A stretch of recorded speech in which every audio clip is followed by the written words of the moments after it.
ఎన్నికల దగ్గరకు వస్తుంటే బీజేపీకి ఎంపీలు తగ్గడం ఏంటి అన్నటువంటి ఆలోచన వస్తుంది కదా. వాస్తవంగా దేశవ్యాప్తంగా చూస్తే 2019 ఎన్నికల్లో బీజేపీకి 303 సీట్లు ఉన్నాయి, 303 ఎంపీలు గెలిచారు అప్పుడు. ఇప్పుడు ప్రస్తుతం 290 మందే ఉన్నారు. ఎందుకయ్యా 13 మంది అంటే ఈ మధ్యకాలంలో జరిగినటువంటి అసెంబ్లీ ఎన్నికల్లో వాళ్ళని తీసుకెళ్ళి అసెంబ్లీలకు పంపించేశారు. అందులో కేంద్ర మంత్రులు కూడా ఉన్నారు. వాళ్ళు రాజీనామాలు చేసి ఆమోదం పొందారు.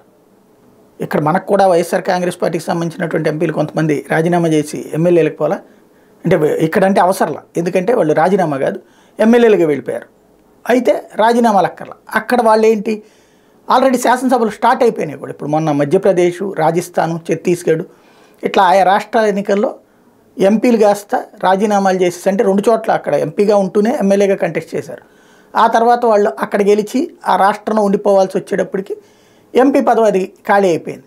6 నెలల లోపు అయితే కనుక ఎన్నికలు నిర్వహించరు కదా. అందువల్ల ఇప్పుడు లోక్సభలో 290 మంది ఎంపీలే ఉన్నారు. మళ్ళీ ఎన్నికల దగ్గరకు వచ్చేస్తున్నాయి కాబట్టి ఫైనల్గా జూన్ 14కి జూన్ 4వ తారీఖుకి ఎంతమంది వస్తారన్నది చూడాలి.